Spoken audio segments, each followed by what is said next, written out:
حضرت عبداللہ ابن عمر ایک اونٹنی پہ بیٹھے تھے. اونٹنی بڑی پیاری لگی, بڑی خوبصورت تھی, بڑی بہترین تھی, بڑی صاف ستھری تھی. تو 2-3 دفعہ اپنے غلام سے کہا, یار بڑی پیاری ہے, بڑی خوبصورت ہے, دیکھو اس کا چلنے کا انداز کتنا نرالا ہے. آج کل بھی ڈرائیور گاڑی چلاتے ہیں تو کہتے ہیں بڑی ہلکی پھلکی ہے جی, بریکیں بھی بڑی ٹھیک ہیں جی اس کی, فلاں معاملہ بھی اس کا بڑا صحیح ہے. وہ اتنی پسند آئی اونٹنی, تو اونٹنی سے اترتے ہی فوراً کہنے لگے اس کو نشان لگا کے قربانی کے جانوروں میں چھوڑ دو, یہ زیادہ پیاری ہے, اسے رب کے رستے میں خیرات کریں گے. کیوں؟ ایک باریک نکتہ صوفیاء نے بیان کیا ہے. اللہ کے نیک بندے کہتے ہیں کسی جگہ بھی تمہارا دل اللہ رسول کے مقابلے میں الجھنا نہیں چاہیے. کوئی ایسی چیز جو رکاوٹ بن رہی ہو, رکاوٹ, وہ کیا کہتے ہیں, کچرا آ گیا ہے, اس کچرے کو لوگ ٹھیک نہیں کرتے, کہتے نکال دو تاکہ معاملہ صحیح رہے. ایک چھوٹا سا باریک سا ہلکا سا دھاگے کی طرح کا ایک ٹکڑا اگر کسی وقت گوشت کا آپ کے دانت میں الجھ جائے نا, وہ سارا ذائقہ تباہ کر دیتا ہے. لوگ مختلف چیزیں لے کے خلال کرتے ہیں دانتوں کا تاکہ وہ نکل جائے, کیونکہ ذرا سی بھی چیز اگر کسی جگہ رکاوٹ بن جائے نا, آپ بڑا بہترین کھانا کھا رہے تھے, زبردست غذا آپ کھا رہے تھے, ایک صرف اس میں نا ہلکا سا دانہ ایسا ہے جو سخت تھا, کچرا آ گیا, روڑا آ گیا, تو وہ سارے کھانے کا ذائقہ تباہ کر دیتا ہے. بعض لوگ ایسے ہوتے ہیں کہ ایک بال نکل آئے نا کبھی کھانے میں سے تو کھانا چھوڑ دیتے ہیں, کہتے ہیں یار یہ سارا ذائقہ خراب ہو گیا. ہمارے ساتھ یہ ہوا ہے, یہ تو ہے نا دنیاوی معاملات. اسی طرح کا مسئلہ روحانی زندگی میں ہوتا ہے. کئی دفعہ نا ہم ماننے کو تیار نہیں ہوتے, لیکن ہمارے اوپر دولت کی محبت پوری طرح سوار ہوتی ہے, وہ سجدے میں ذوق آنے نہیں دیتی. شہرت کی محبت پوری طرح سوار ہوتی ہے, وہ درود و سلام کا, ذکر کا, عبادت کا ذائقہ لگنے نہیں دیتی.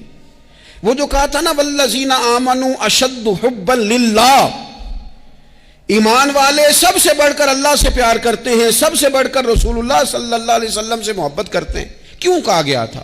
اس لیے کہ ان محبتوں کے مقابلے میں ذرا بھی کوئی اور محبت آتی ہے, روحانی ذائقہ خراب کر دیتی ہے. ہمارا دل نہیں لگتا, ہم بور ہوتے ہیں, ہم پریشان ہوتے ہیں. مسئلہ یہ ہے کہ جس دل میں صرف رب رسول کو ہونا چاہیے تھا, وہاں شہرت آ گئی ہے, شہرت کی محبت آ گئی ہے, دکھاوا آ گیا ہے, مال آ گیا ہے, کئی قسم کے ہم نے بت معاذ اللہ اکٹھے کر لیے, اور پھر وہ ساری کیف مستی آئے. یہ کیسے ہو سکتا ہے؟ حضرت عبداللہ ابن عمر رضی اللہ تعالیٰ عنہ کے پاس ایک گدھا تھا. ہم پنجابی میں تو کہا کرتے تھے کہ بڑا ساؤ جانور ہے, بڑا دھیما ہے, بڑا اچھا ہے, سواری بھی کرتے تھے اس پہ, اس پر بوجھ بھی رکھتے تھے, اور بھی کئی کام, جانوروں کا چارہ بھی اس پہ رکھ کے لایا جاتا تھا. بہت سارے لوگ اس کی تعریف کرتے تھے کہ ظاہر ہے اس وقت یہ جانور ہر گھر کی ضرورت ہوتے تھے. لوگوں نے بڑی تعریف کی کہ جناب یہ گدھا بڑا اچھا ہے, بڑا عمدہ ہے. اب بعض چیزیں ایسی ہوتی ہیں جن سے دل لگ جاتا ہے.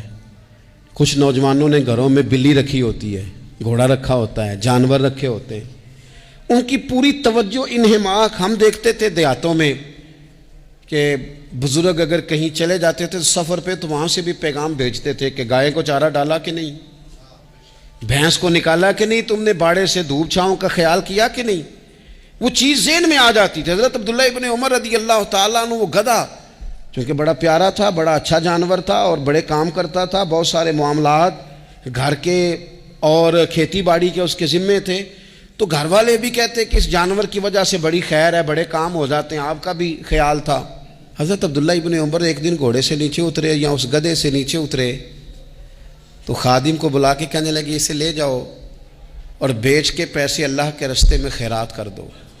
اب وہ خادم کا بھی اس سے دل لگ گیا تھا, جانور گھر میں ہوتا ہے, دلچسپی ہو جاتی. کہنے لگا حضور وہ سارا محلہ تو اس کی تعریف کرتا ہے, سارے خاندان والے تو اس جانور سے دلچسپی رکھتے ہیں, اور آپ بیچ رہے ہیں.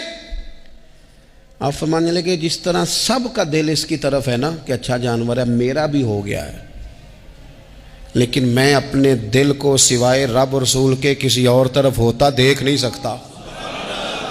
اعظم بلا سے اپنی وہ ہستی ہی کیوں نہ ہو, اعظم بلا سے اپنی وہ ہستی ہی کیوں نہ ہو, جو چیز اس کی راہ میں حائل ہو پھونک دو, جلا دو ایسی ساری چیزیں جو ان کے راستے میں آتی.